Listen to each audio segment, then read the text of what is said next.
The heat is on vaccinations.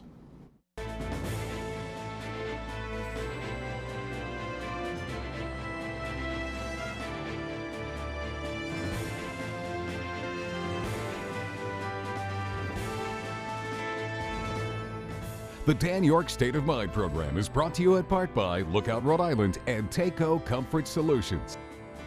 Good evening. Tonight we're going to talk to Dr. Jim Fanale. He is the CEO of Care New England and a guy that I rely on for objectivity and, you know, an authentic stab at the truth during this whole COVID crisis that we have had here. Used to be we talked about hospital mergers and business like that, but right now it's all triage when it comes to COVID, and now the vaccination heat is on, no doubt. Program note, you're seeing this on Friday night and Sunday on Fox and Channel 12 respectively. For scheduling purposes, we recorded the show on Wednesday. And the reason that's a challenge is because this thing has become so fluid, it's literally changing on a news cycle basis, and that's kind of disturbing in a way. We'll explain, you know, I'll explain my point on that as we go. Here's a headline that I think is interesting. Now, again, I'm recording this on Wednesday afternoon. You have, if you're watching the news, seen this presentation when it's scheduled, because the president was scheduled to address the nation on COVID. He's losing his grip a little bit, according to the polls. I'm still scratching my head trying to figure out, notwithstanding his rather deliberate pace of communication, what else could he say? I mean, what else can he say? I don't know. And therein lies the dilemma. All you have to do is listen to the radio weekdays 3 to 6 on WPRI and listen to the struggle that goes on nonstop. And the encyclopedia types out there who have picked up some blurb somewhere on social media and have become expert on everything that is COVID without being expert at all. It is as frustrating as all get out. And I don't know what the president's going to say about it. But now we've got 33 rocket scientists in the House of Representatives who have gotten into the game. This headline is interesting. Early in the week, right? 33 lawmakers write to Governor McKee and ask him to find a way to, if you read the letter, I'm actually helping them by trying to paraphrase it. They're asking the governor and the Department of Health to review the October 1st deadline and to keep the jobs of those unvaccinated medical employees who won't get the shot. What people miss is two things. First of all, there's a difference between the public and private employees, but they're all under the jurisdiction, right, of the Department of Health. The Department of Health hasn't called for anybody to be fired. Now, de facto, and we'll talk to Dr. Fanale about this, I don't know how much payroll is rolling around for people who can't do their jobs because they can't get access to the medical facilities, because that therein is what the problem is. The Department of Health has said, if you're not vaccinated by October 1, you can't go in. Now again, Thursday, Friday, this can change because I know the governor is in literally hand-to-hand combat meetings with everybody involved in this case.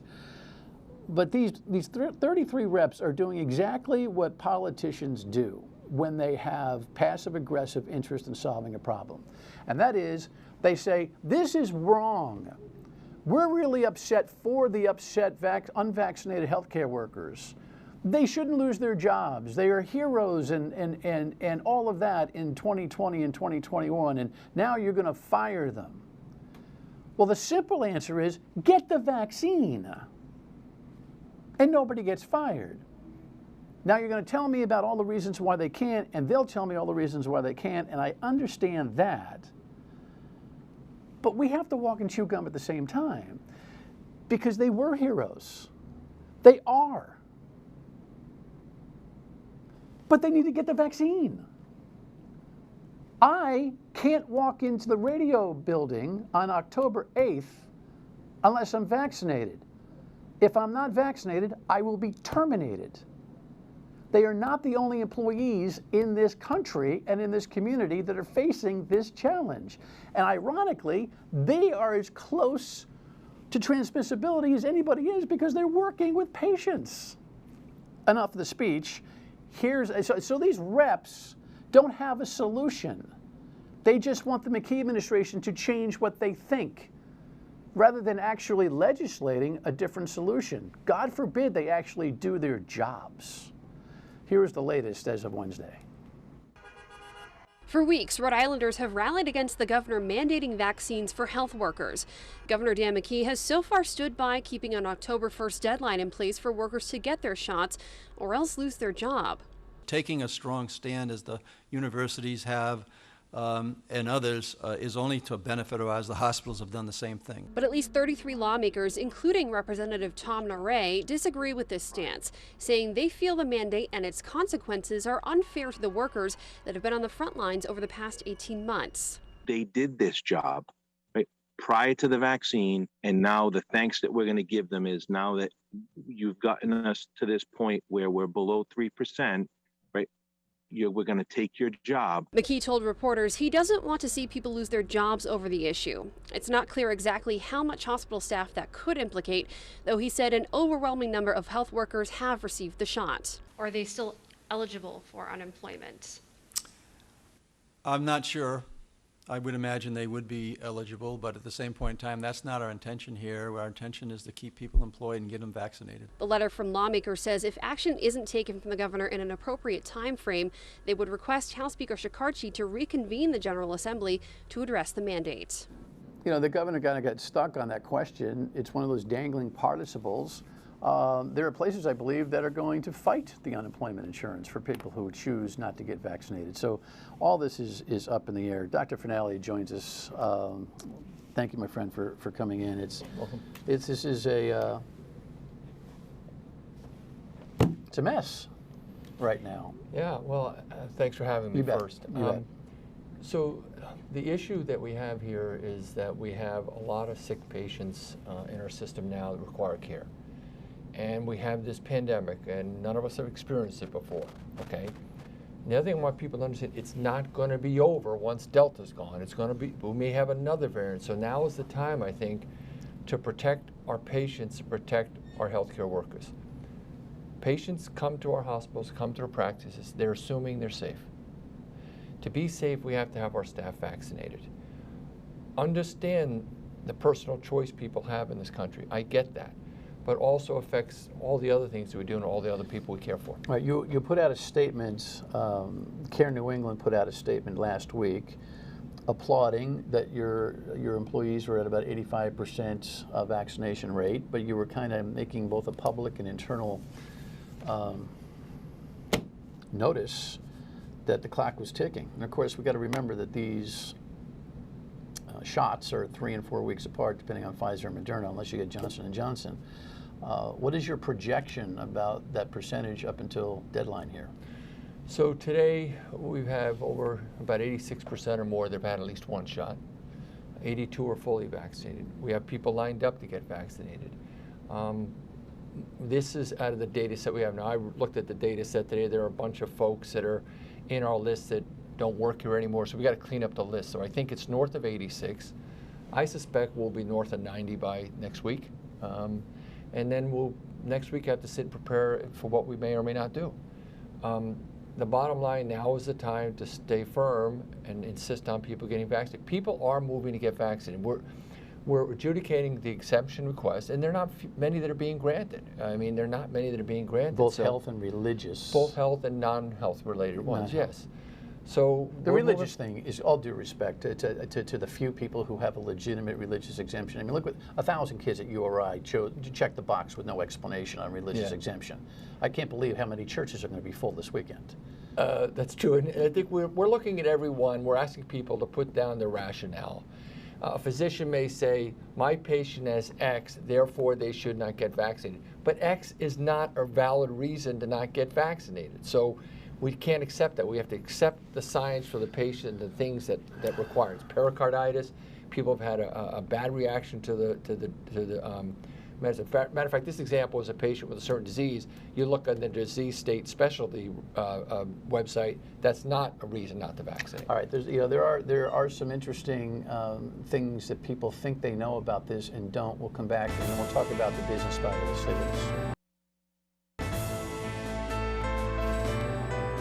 The governor does not appear to be listening to these concerns. He is moving forward with blinders on, and doesn't want to hear anything that goes against his policy. Representative O'Brien for North Providence earning the Rocket Scientist Award for this week to suggest that Governor McKee isn't talking with people about this literally by the hour is as insulting a thing as I've seen in a long time. It's.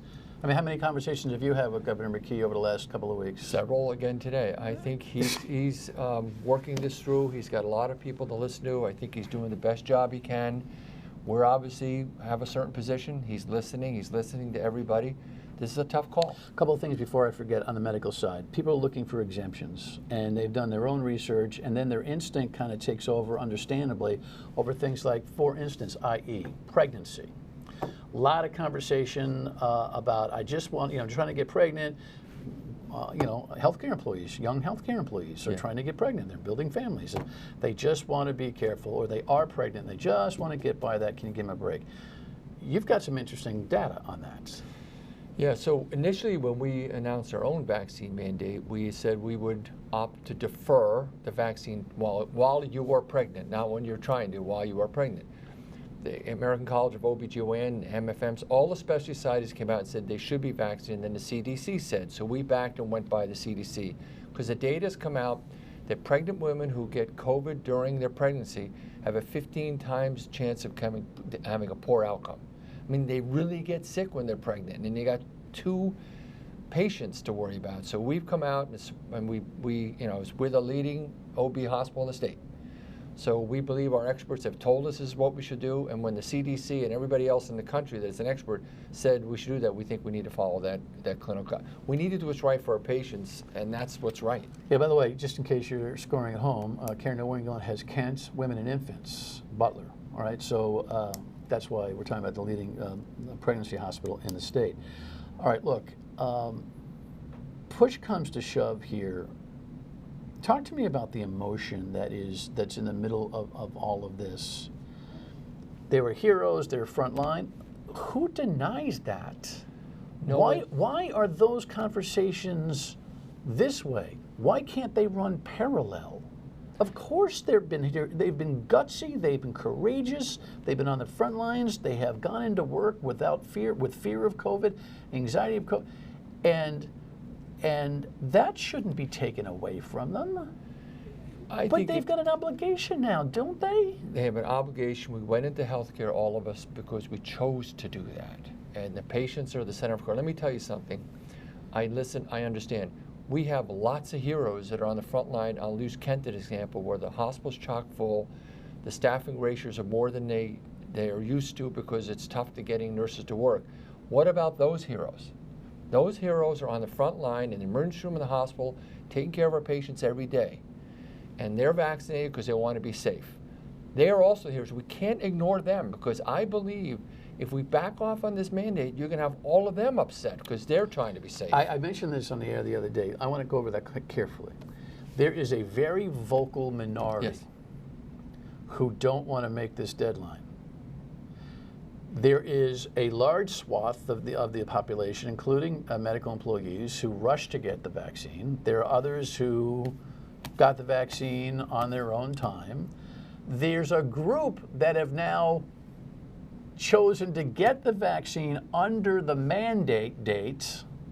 Yes. And if we move the mandate date, those people have a very legitimate gripe, do they not? Because if their major motive was to keep their positions, and they did what they had to do, and then you, like, what was it, Lucy pulled the rug out of Charlotte, just pull it out. What are you going to say to those people that work at Kent Women and Infants who said, Doc, I got the vaccine because you almost threatened my job, and now, what? Well, I just hope and pray people aren't waiting to the last minute because they think the mandate will be lifted. We're going to stay firm no matter what. I think the governor has to take all this into account, but remember, it's our patients, and probably the 90% or 80% of the state of Rhode Island wants us to do this. So I think we just got to be careful that we're fair to all the heroes that have been working their butts off during this. And That's what keeps me up at night. All right, well, when we come back, I want to talk about staffing, because staffing is a legitimate concern one way or the other. Stay with us.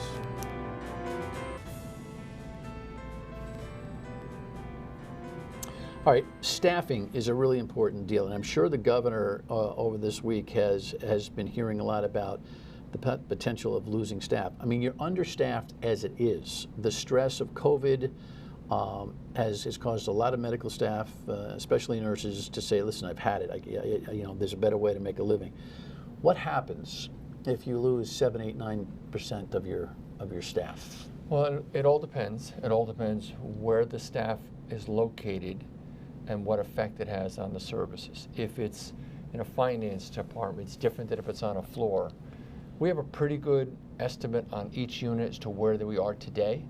And Monday morning, we'll be in looking at every place where we are to know what we have to do. Do you have all of your beds operable right now? You know, there's some discussion that both the major hospital groups are not fully flushed out because you don't have the staff for it. Well, it can't. So it's a good question. It can't. We have our census today is the highest it's been, I think, since I've been here. It's up around 240. Could we open more beds if we had more staff? Yeah, we could open more beds if we had more staff. Would we? We'd probably open a few more, but we're managing the way we are now. So when you talk about the census being high, people get confused.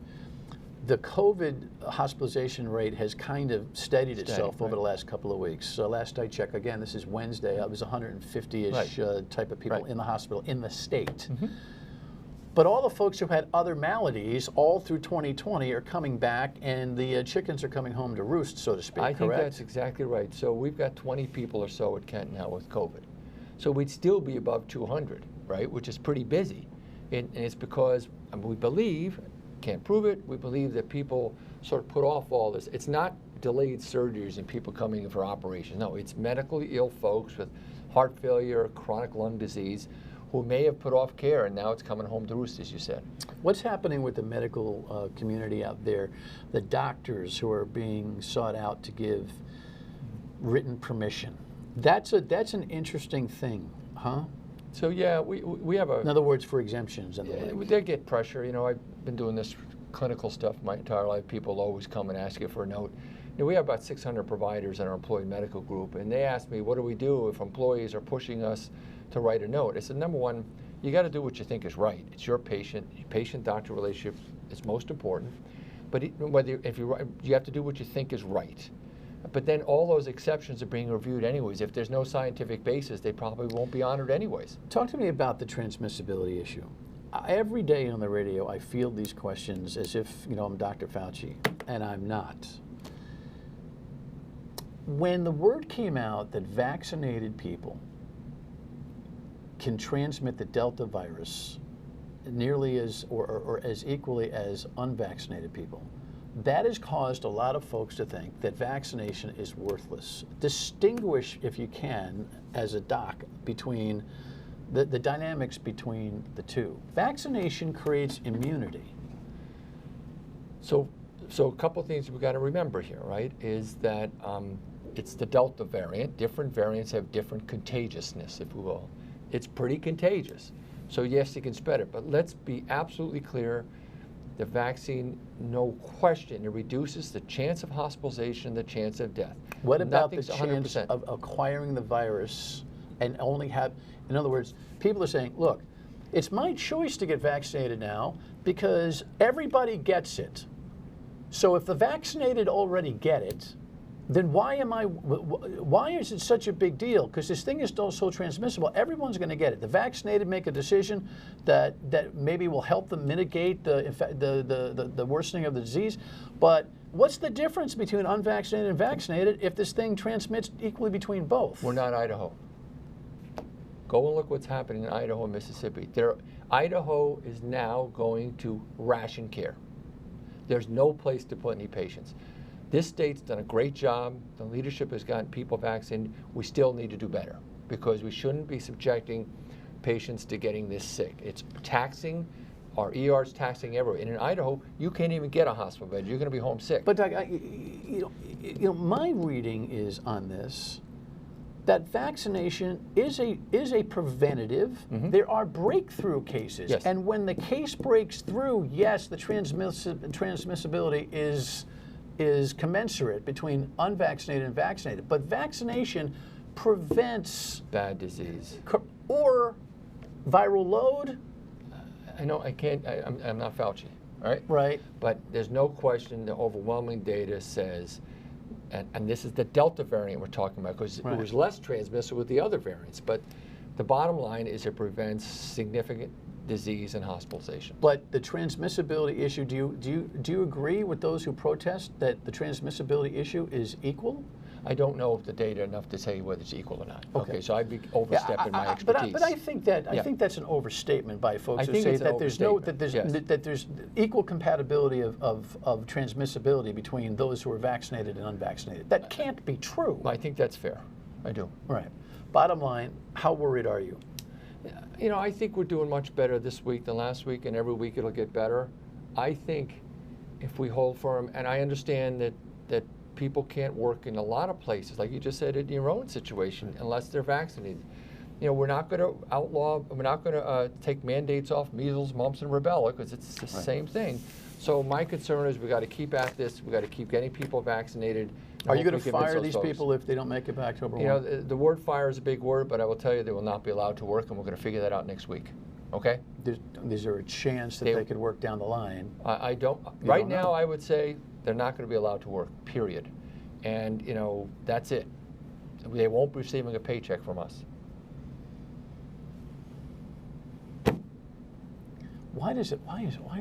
We got 20 seconds. Why is this such a fight? I think we know everybody has an individual right to choose in this country. That's why we live here. But this is an issue that affects the entire populace, not just individuals. Final word and we go back. Thank you.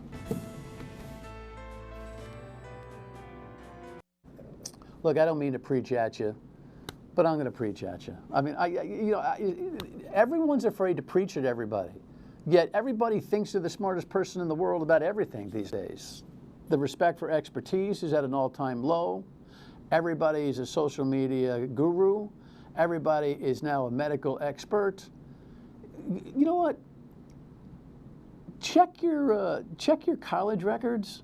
If you don't have a medical degree, you may want to ask your doctor what he or she really thinks.